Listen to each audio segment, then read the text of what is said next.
So, how do you like to start the pre-production process? Well, preferably it's in a rehearsal studio somewhere. Yes. It rarely happens well, the more seasoned musicians you have, the less pre-production you need, generally speaking.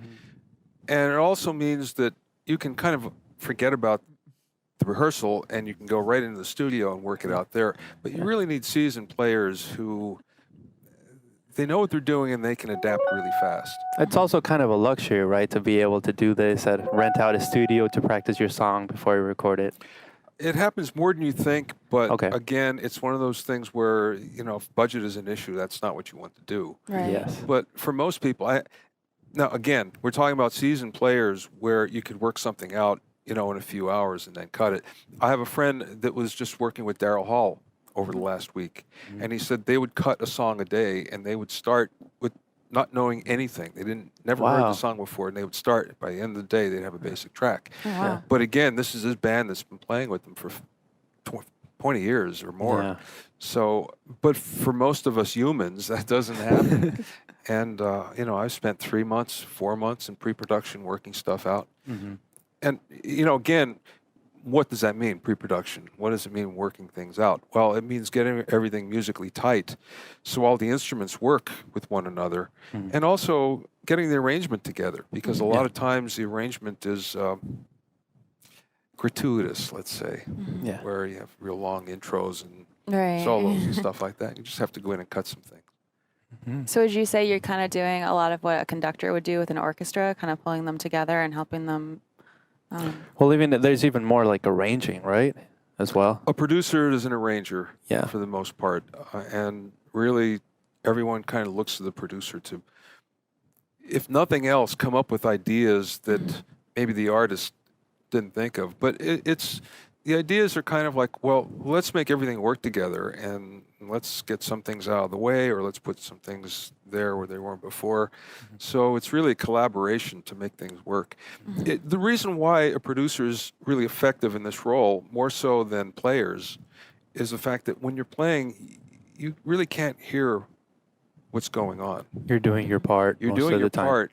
And if you're singing, you're just a singer, again, you're concentrating on yourself, on your own performance. You're Right. not hearing everybody else. And you should be. So, yeah, right. So it's nice to have somebody that has the whole project in mind, the whole song in mind. Yeah. And that's why a producer can be so effective if the producer knows what to look for. And, Yes.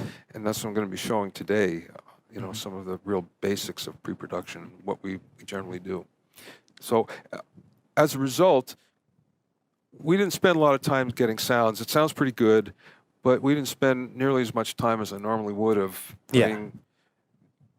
putting basic tracks together, putting the sounds for basic tracks together, because we're more concerned with performances today. So we just want to be able to hear everything, and then we want to be able to go in and tighten things up. That's what we'll be doing. All right, great. And you haven't heard this song before today? Or? No. I haven't met the guys. I haven't heard the song.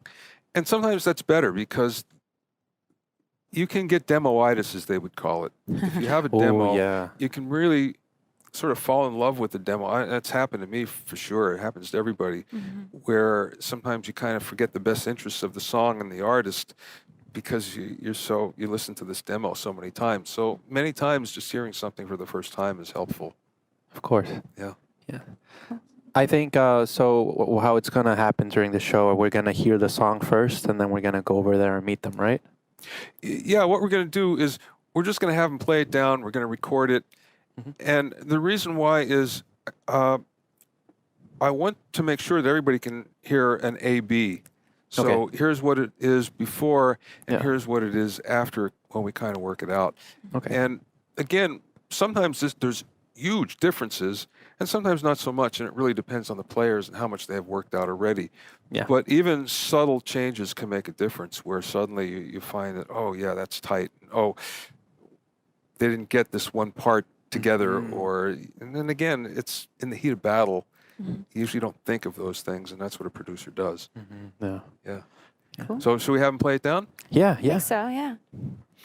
All right, guys, you're on. So here's what I want you to do. Let's play the song, and I'm going to record it.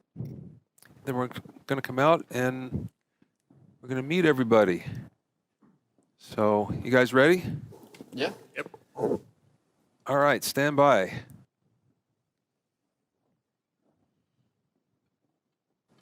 And we're rolling.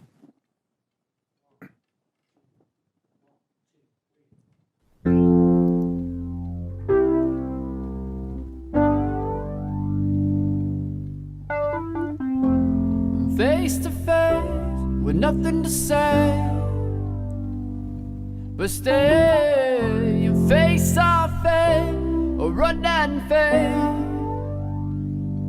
away. Take your sword, take your aim, let it rain. It's you and I until it caves.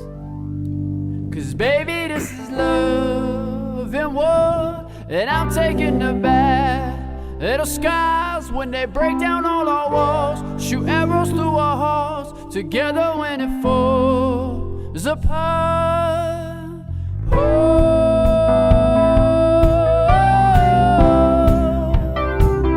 When they break down all our walls, shoot arrows through our hearts together when it falls apart. The city of Troy, Joan of Arc, destroyed for more than gold and fall of Rome, brick by brick, to the floor. Strike us all you can, light the match. Life's not fair, we feel no pain until the end. 'Cause baby, this is love and war, and I'm taking the bad little skies when they break down all our walls. Shoot arrows through our hearts together when it falls apart, apart, apart.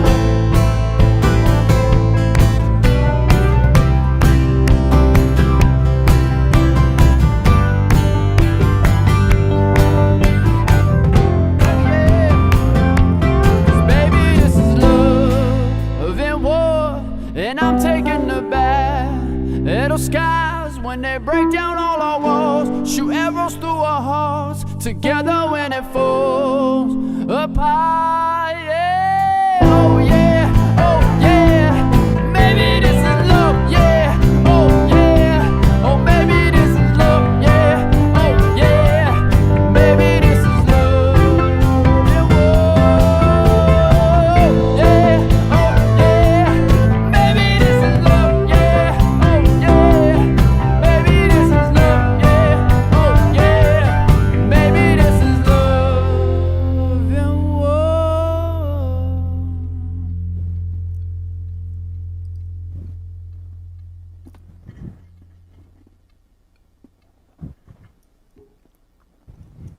Short and sweet. Good one, guys. Yeah. No, even though, you probably did this really fast getting the tones, I really like the warmth that you achieved. And, it's a good balance, I guess, to like listen to everyone. I like the instruments that are involved. Well, normally what I would do, if this was a tracking session where we had some time, I'd have a couple of effects out. There's one right now on the vocal, but I'd probably have it on the other instruments as well, just so it felt more like a record, because everybody seems to be able to play better to that. Yeah. In pre-production, it works better if it's just the opposite, if it's very stark and naked, because you do want to hear all the little inconsistencies. Yeah. It tends to polish things a little too much sometimes, maybe. Yeah. And, I'd compress things differently and whatever. But again, the purpose of what we're trying to do is just hear things in a very stark and naked sort of kind of way. You don't want to blur over the imperfections. You want to hear them so you can. Yeah. Oh, yeah, definitely. Definitely. Cool. Any first impressions of the song? They're great players. They Yeah. pretty much have the song together. It's, some very small things that we're going to be working on, and just listening to the song for the first time. Let me mute them over here.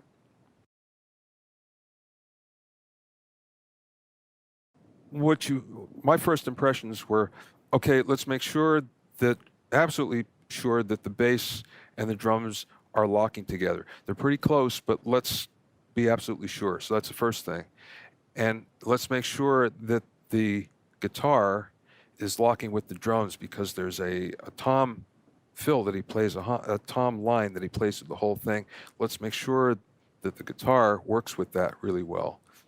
So those are the things, and then the keyboard on top of it, just to make sure that everybody's playing Together. well. It's not with their together. A lot of times what players will do is they'll say, okay, I'm playing a G chord, I'm playing an F chord, and I'm playing a C chord, but their rhythms might be different all the time. So what we're going to try to do is make sure that the rhythms are consistent and they work with everybody else. Awesome. So Yeah. that's the big thing right now. Yeah.